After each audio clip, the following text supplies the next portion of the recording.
There's Danny Flexen here for Seconds Out. Delighted to be joined by my SO Live co-host, Mr. Ayman Khan. Don't worry, don't adjust your channels. Old reference there, befitting Grey Dad Guy. This isn't a bonus episode of SO Live necessarily, but it is a mano face-to-face predictions challenge for the Anthony Joshua Daniel Dubois undercard. And we're going to obviously ask you at the end for your predictions as well. And we will revisit this after September the 21st and find out who out of myself and Ayman comes out on top. You get a point for a correct winner and a bonus point for getting the method of victory right. And we're going to dive straight in. I'm going to use BoxRec as my resource here. Credit to them, and go from the bottom up, obviously not including the AJ fight. And first of all, what a fight that really no one expected to see on this card until Willy Hutchinson scored a surprise victory over Craig Richards. Obviously, wasn't a surprise to Hutchinson. But he will now be defending the WBO interim light heavyweight title against Joshua Buatsi. If you consider this a world title, obviously it's interim, it would be Buatsi's first world title shot, which is another surprise in my view. Ayman, you can kick this one off. How do you weigh this one up? Yeah, it's the perspective on this fight is a little bit skewed off of the back of at least how I perceived Willy Hutchinson's fight with Craig Richards to go. Craig Richards, an accomplished fighter, a real hard fighter as well too. Tough fighter, never taken the easy route.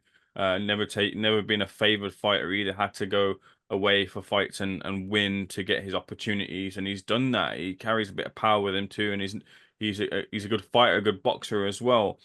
And I expected really here for Craig to be able to put a dent in Willy Hutchinson, much akin to how Lennox Clark was able to do that and maybe stop Willy Hutchinson. But Willy was on another level that night. He just showed how good of a boxer, showed the talent, and showed what the potential and the talk about Willy Hutchinson when he came through about how much of a consummate boxer he was.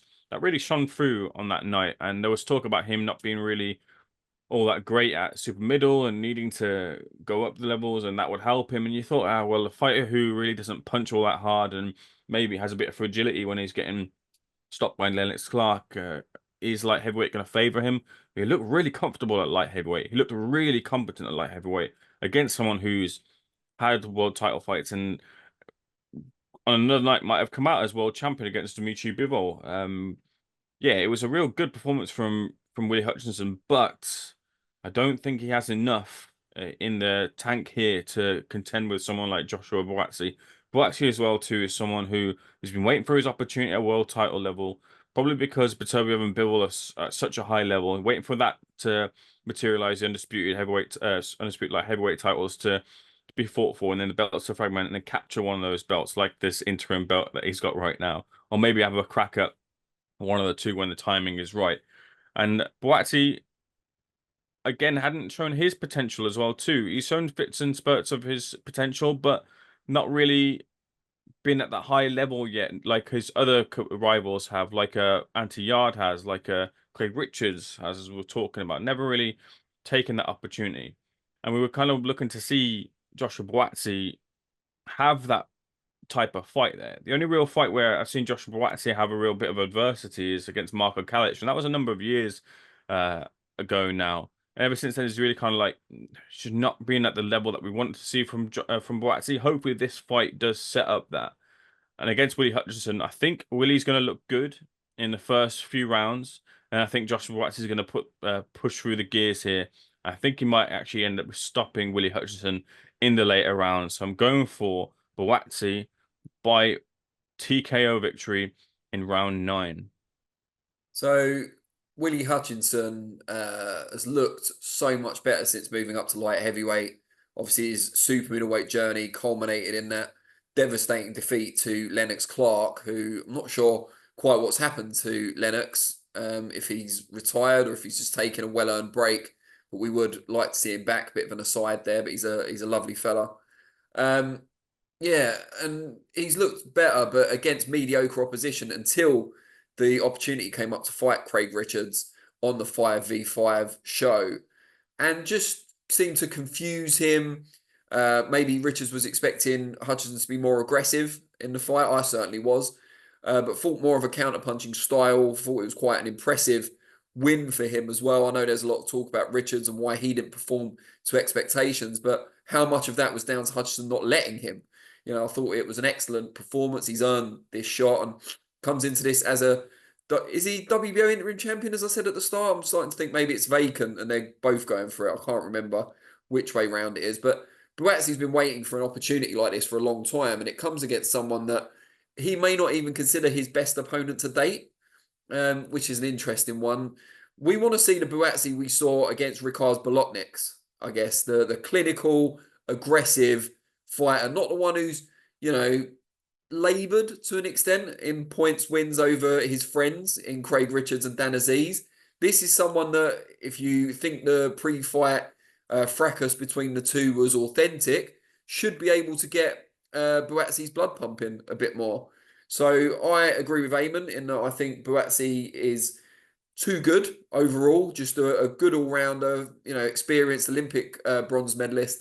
I think he can get the job done inside the distance. I think a lot of the defeat to Lennox Clark for Hutchinson was because of the weight, but I think there is, I don't think he can take an amazing shot. I think he can take a shot, but I think Buatsi, when he's on form, is clinical, accurate, and hard hitting.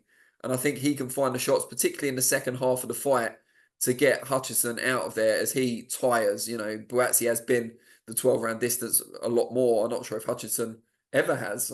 Was the Richards fight 12? Was it 10? I'd have to double check, but this is certainly a territory that Joshua Buatsi knows well, and this could really be his coming out performance, in my view.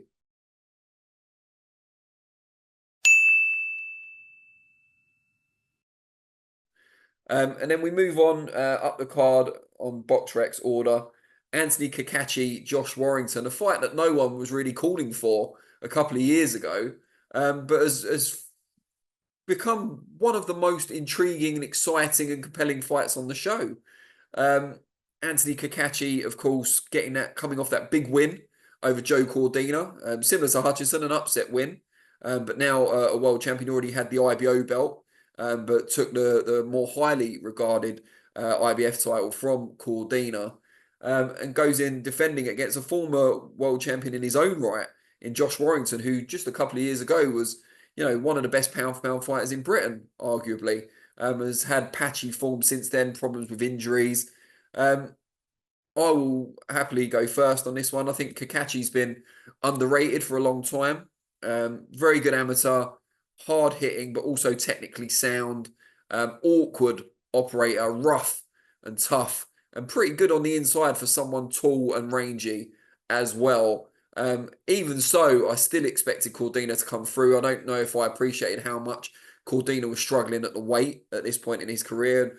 I guess maybe we'll see when he fights Shakur Stevenson next month at lightweight.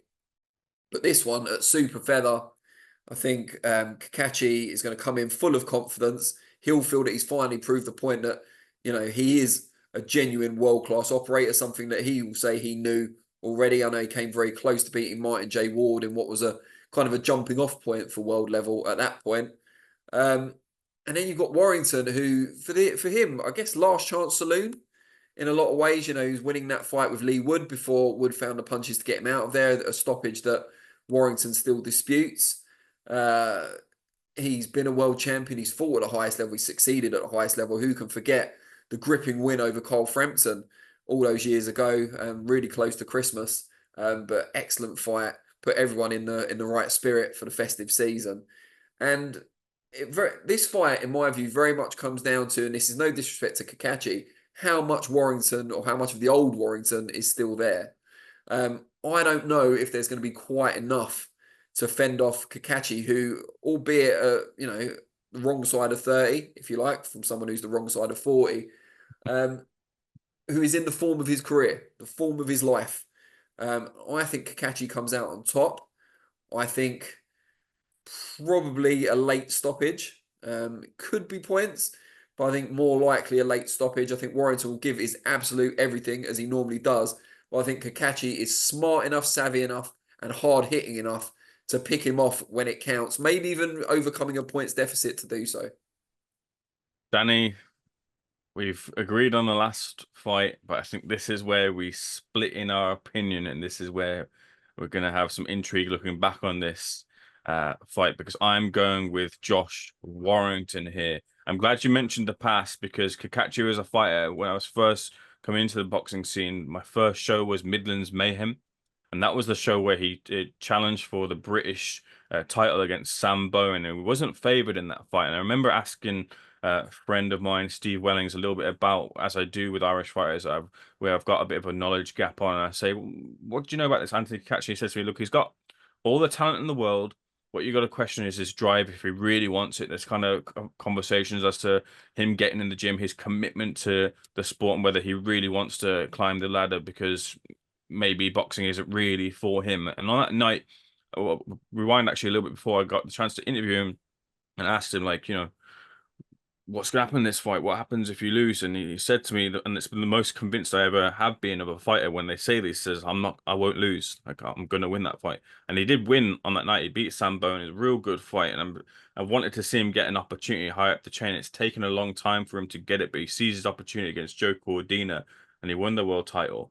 Against Josh Warrington, I think Josh gets a little bit of a rough ride as to his last couple of fights. Like the Leewood fight, sure, it ended in a dramatic and brutal finish and stoppage there from the referee. But the way that Josh recounted to me how the stoppage happened and how he was still there, maybe his body betrayed him, but his mind was still there, give me the confidence that Josh, maybe should have got the benefit of doubt, especially as it was right at the final bell. And in the way that he fought against Luis Alberto Lopez, I still, even though Alberto Lopez has now since lost to Angelo Lea, I think still puts him in high regard, that he still can compete at a real high level. He does have to watch out for the big shot from Anthony Cacace, but I feel that that fight with Cordina does somewhat flatter him a little bit. When it comes to that fight and the way it ended, there was that bit of a controversy with the break and the shot after the break was called, which kind of, look, I feel that the fight was going to go that way anyways, but I feel that it contributed to the way the fight happened. It sped up that finish there. But Warrington has to watch out for that. When it comes to commitment of Cacace and whether he wants it, this is where it plays into Josh Warrington's hands, I feel, with the style that he has. Josh Warrington's never really changed his style, has never really wanted to kind of add any sort of facets to the game. His game is his game. He's going to fight, he's going to throw, and he's going to smother. And I wonder, in those moments, will Cacace rise to that, or will he get smothered by the tsunami, if you will, of Josh Warrington's barrage of punches? And I think that's going to be the undoing for him. I think the volume from Josh Warrington is going to undo, and don't think Cacace will be able to catch up to that. I think it's a point of victory for Josh Warrington on the scorecards against Anthony Cacace. I think you have to refer to it as a tsunami, like that, as a WWE fan like myself.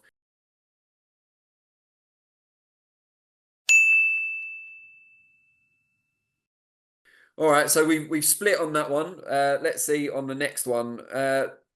Big fight at middleweight. Hamzah Sheeraz, unbeaten, comes in as the favourite, but Tyler Denny comes in as the champion of Europe and been on a great run of. In fact, they've both been on a great run of form. Sheeraz, particularly since moving up to middleweight, God knows how he makes it. Never mind how he ever made super welter. Denny, much shorter, compact, but got perfected his style. Ayman, you can have the first dibs on this one. Two really likable guys, and you'd want to see both of them get the victory if it was ever possible, because both of them are just like Hamzah Sheeraz carries himself really well. Tyler Denny has been on, like I've mentioned, with Craig Richards, never really kind of favoured. Really had to take their opportunities and worked on a smaller scale to get the opportunity. As a real feather in the cap of boxer, been able to guide Tyler Denny and BCB boxing more so into this position. They've really, BCB were on a bit of a crest of a wave with talents like the likes of Ijaz Ahmed, Nathan Heaney. Whenever they had their spotlights, they really kind of fulfilled further more than what their potential was set out to be. And Tyler Denny's really flown that flag for the Midlands scene for a while, which is really resurging now in the last couple of years. And I sort of was doubting Hamzah Sheeraz in the Austin Williams fight. I thought this was a real tough fight for him. To a degree, Hamzah Sheeraz has had good matchmaking. I thought he might come up a little bit here against Austin Williams, but he did really well. His guard is so hard to get past because he's got that long arms. He can cover up well. He can tuck his chin, and then he'll just wait for you to tire it, and then boom, he's coming out with a counter. He's fast on that counter as well too, and he's not. He doesn't repeat things. He's really kind of accomplished with the way he chooses his shots and which shots to pick. I think him and Ricky Funes are a real good matchup there, coming up on the 10 Goose banner under Joe Goosen as well too. That sort of tutelage, and I think that's worked for him really well to go over to America and have that sparring, really kind of throw himself into it. From a Tyler Denny perspective as well, outside of this, when I spoke to a couple of fighters who around BCB as well too, so a little bit of bias here, but they kind of think that style of Tyler Denny to be able to creep in, get in, throw in, and get out, it might be out, just that little bit out of range and out of rhythm for Hamzah Sheeraz to contend with. I think that's a problem for Hamzah Sheeraz to overcome, a puzzle a little bit to overcome, but I think he will do that. I don't think he'll get to him. I don't think he'll stop him. I think Tyler Denny is teak tough and he's a proud man here. But I think he might be a little bit outgunned here and outrange as well too because of his legs, big, long arms. So I do think that this is going to be a points decision victory for Hamzah Sheeraz, but we'll have to withstand some firepower from Tyler Denny in amongst that. But the win for Hamzah Sheeraz. Yeah, I mean, I guess the worry from a Sheeraz perspective is the trouble he was given, and it's a long time ago now, but by Bradley Skeet. So someone who is a good mover, who is intelligent, and who has variety to their work. You know, not the same style whatsoever as Tyler Denny. However, certain attributes that they do share.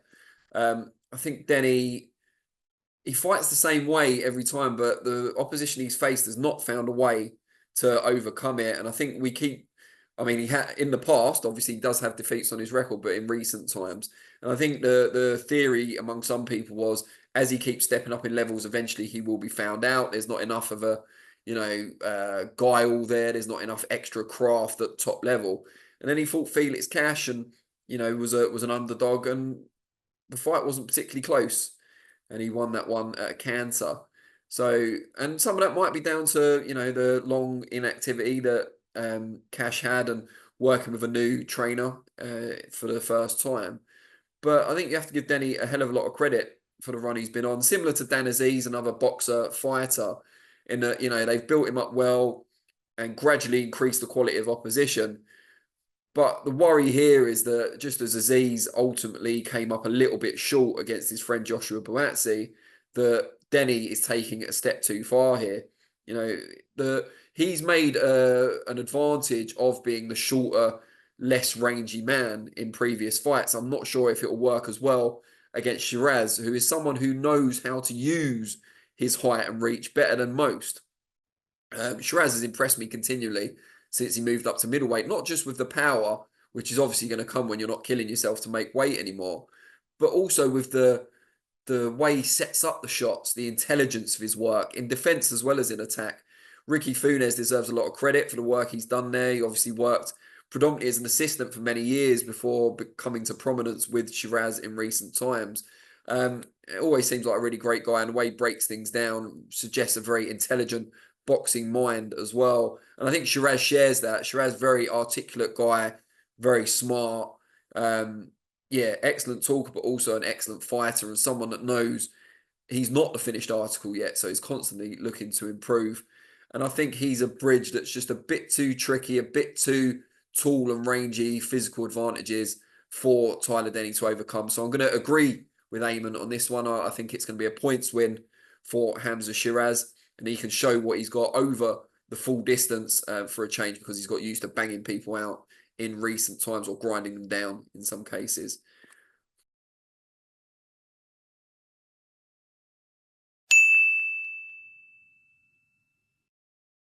So this whole mano face-off depends on Warrington against Cacace.